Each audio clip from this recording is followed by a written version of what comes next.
यक्षिणी भारतीय पौराणिक कथाओं और लोक कथाओं का हिस्सा है।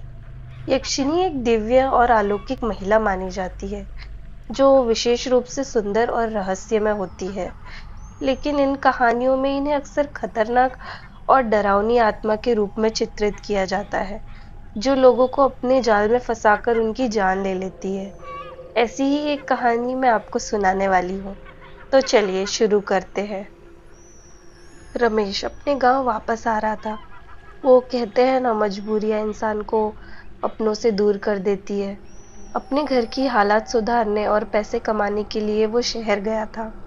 5 साल के बाद जब उसने काफी पैसे जमा कर लिए, तभी उसने डिसाइड किया कि वो अब गांव वापस जाएगा।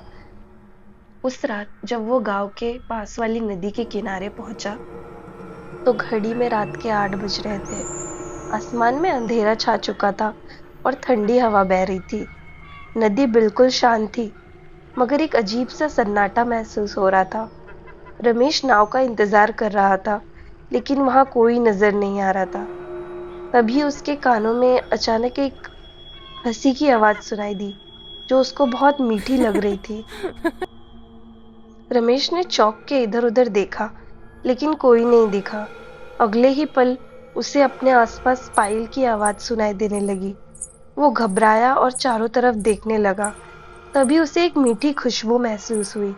ये खुशबू इतनी तेज थी और अलग थी कि उसका ध्यान पूरी तरह उसी पर अटक गया। तभी रमेश को पीछे से आवाज आई, सुनो। रमेश, क्या तुम नाव का इंतजार कर रहे हो? रमेश ने ये सुनकर तुरंत पलटकर देखा तो वहां एक लड़की खड़ी थी। उसने ऐसी खूबसूरत लड़की पहले कभी नहीं देखी थी।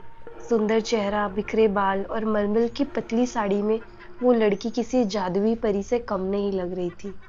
उसका चेहरा इतना आकर्षक था कि रमेश की नजर ही नहीं हट रही थी उस पे से। तभी उस लड़की ने वापस कहा, बाबूजी, क्या आप नाव का इंतजार कर रहे हैं? तभी रमेश थोड़ा सकपकाया और बोला, हाँ, पर इतनी रात को नाव मिलेगी क्या? तभी लड़की ने मुस्कुराते हुए कहा, हाँ मिलेगी ना, मैं आपको छोड़ूंगी, मैं नाव चलाती हूँ। तो रमेश उसको उसकी बात पर हंसी आ गई।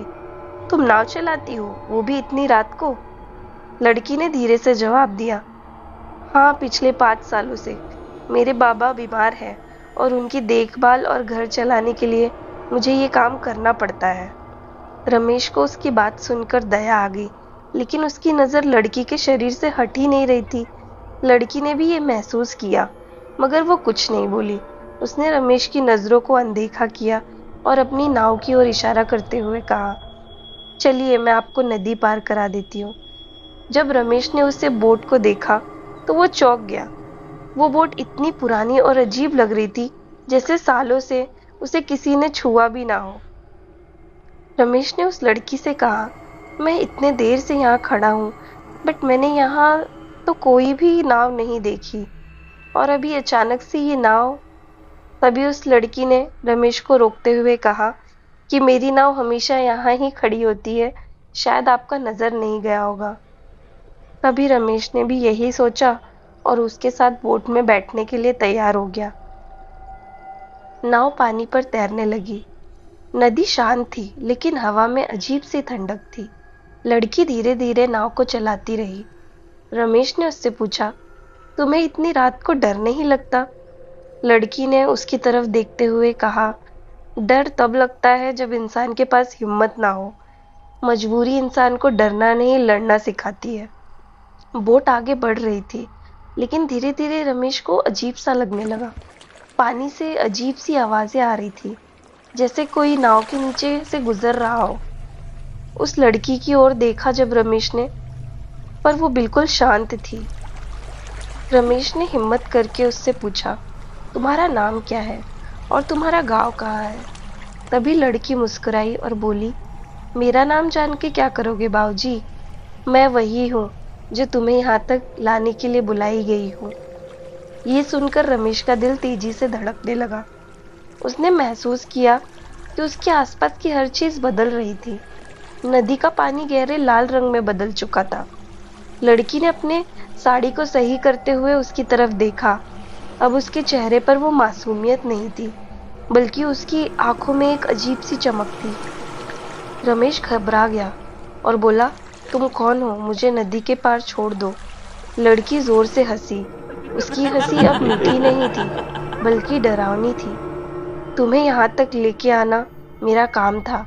अब तुम यहाँ से नहीं जा सकते। फिर बोट धीरे धीरे पानी में डूबने लगी। रमेश ने भागने की कोशिश की, लेकिन उसके पैर जैसे बोट से चिपक गए। लड़की ने अपनी साड़ी उतार के फेंक दिया और अब वो एक डरावनी यक्षिणी में बदल चुकी थी। उसकी आंखों से आग जैसी चमक निकल रही थी और उसके बाल हवा में लहरा रहे थे। रमेश की चीखें नदी में गूंजने लगी, लेकिन कोई सुनने वाला नहीं था। अगली सुबह गांव वालों ने नदी के किनारे एक टूटी हुई बोट और रमेश की चप्पल पाई। लोग अभी भी कहते हैं कि उस रात यक्षिणी ने अपनी शिकार को पकड़ लिया था और जो भी उस नदी के पास रात में जाता है वो कभी लौट कर नहीं आता। कौन थी ये यक्षिणी? कहाँ से आई थी और किसने इसे भेजा था रमेश को मारने के लिए? और क्या सच है इस नदी का? ये सब देखेंगे हम अगले पार्ट में। Please like and subscribe to my channel ताकि मैं जल्दी जल्दी अगला वीडियो डाल दूँ। चलिए तब तक के लिए बाय।